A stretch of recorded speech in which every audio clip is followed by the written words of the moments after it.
Newsday continues here on One News Now. I'm Charles Lejano. The FDA is now evaluating the EUA applications for the use of AstraZeneca and Sputnik vaccines in the country. FDA Director General Eric Domingo explains that they have a panel of 5 specialists and regulators from the FDA closely studying the efficacy and safety of these shots.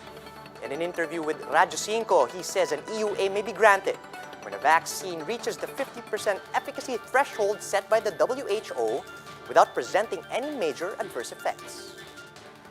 Yung pong sa AstraZeneca, tapos ito nasa kalagitnaan na po ito, no. Ang inumpisahan na rin po na evaluation yung sa Gamaleya or yung Sputnik V po na bakuna. Tapos kahapon nag-apply din po yung Sinovac, pero may mga kulang pa po sila dun sa submission nila, no. So hinihingi pa po namin.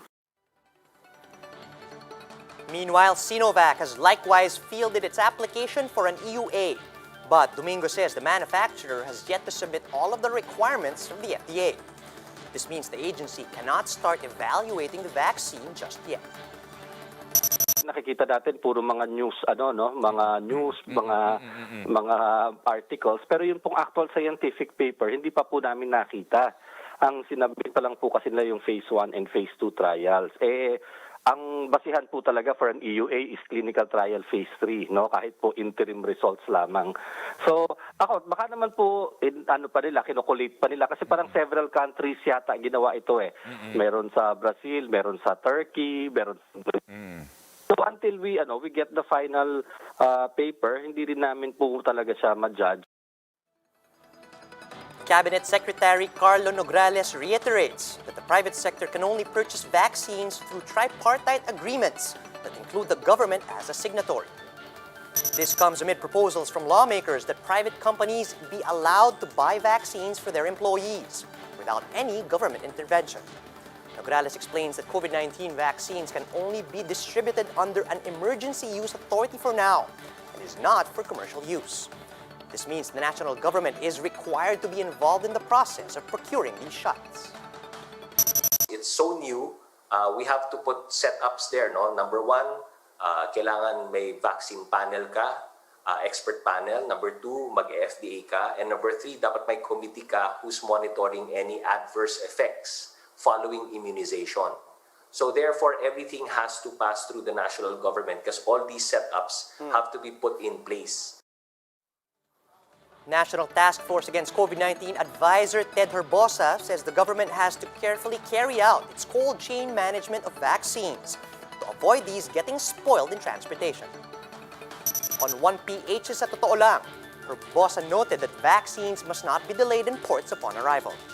The expert added that those who have registered for vaccination must already be on standby once the vaccines arrive to maintain its efficacy.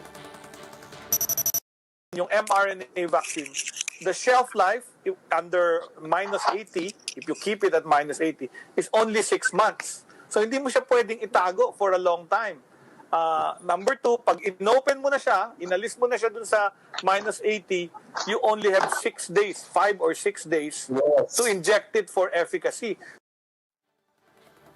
Retired political science professor Dindo Manhit raises doubts over the real intentions of those pushing for charter change. Manhit says he's all for investment-led growth and is supportive of efforts to open up our economy to more foreign investors. But he also says it will take a lot of constitutional tinkering to achieve economic reforms to this extent. And Manhit says he's just not sure whether the lawmakers looking to introduce changes to our Constitution are trustworthy enough for the task at hand. This is the Speaker of the House who was chosen because he supportive of the President and was even known as supporter of Mayor Sara Duterte. So baka nga namang mahirap pagkatiwalaan ng mga statement ng lahat.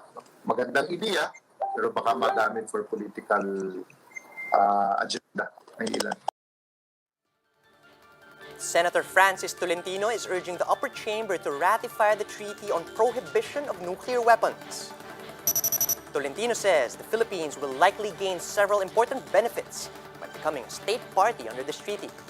For one, he expects the treaty to strengthen our claim to the disputed West Philippine Sea Islands, as recognized and affirmed by the Permanent Court of Arbitration. The lawmaker says that under the treaty, Members are obliged to declare whether there are any nuclear weapons or devices in its territory or jurisdiction. If the Philippines becomes a state party, it can inform the UN that it has reasonable grounds to believe that China's man-made structures in these disputed waters can host nuclear armaments. Tolentino says this could boost the country's claim to the disputed territories. We'll be back with more stories after a quick break. Keep it here on One News.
You're still watching One News Now. I'm Charles Lehano.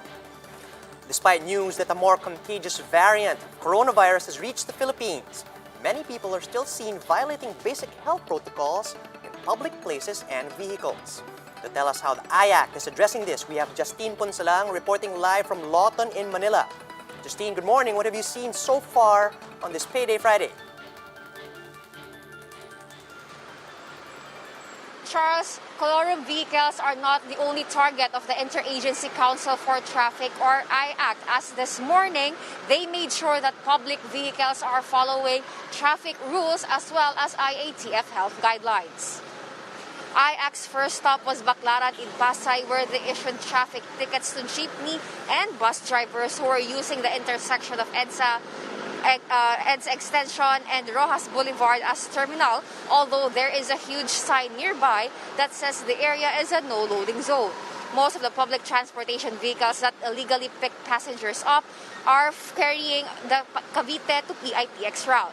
Meanwhile, in Lawton, Manila, the IACT flagged down passenger buses that have transport routes from Dasmariñas in Cavite to PITX.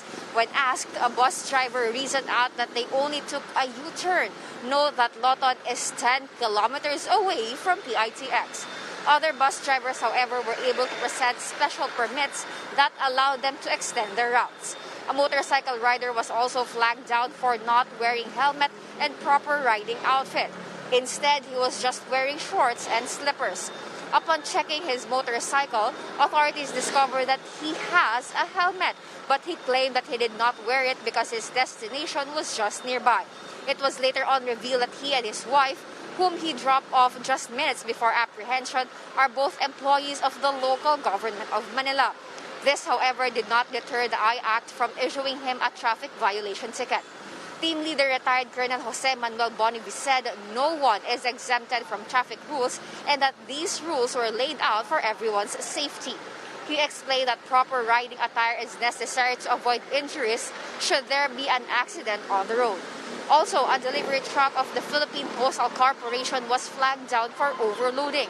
Instead of just having a driver and a passenger, there were four of them in the front seats and not one of them was wearing a face shield. They tried to explain that they were just hitching a ride as their other vehicle was parked en route of this delivery truck.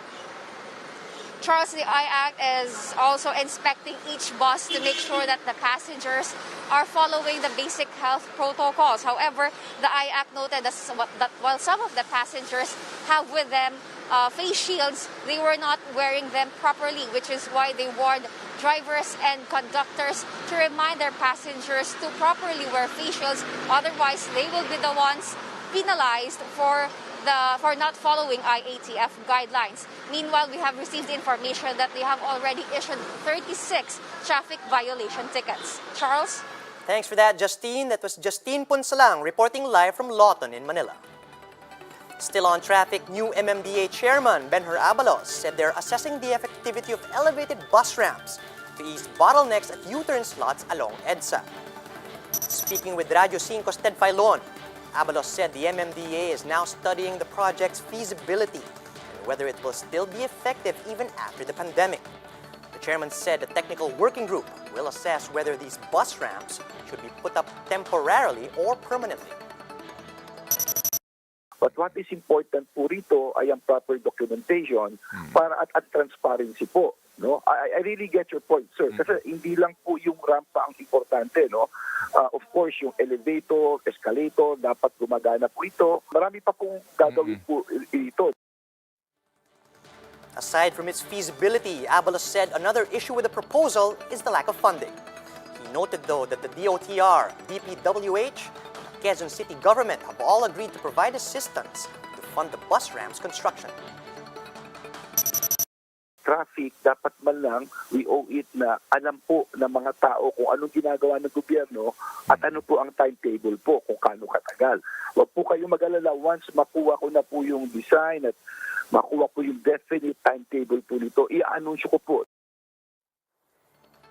And those are the top stories of the hour. Join us later at 1 p.m. as we continue to monitor the day's biggest stories.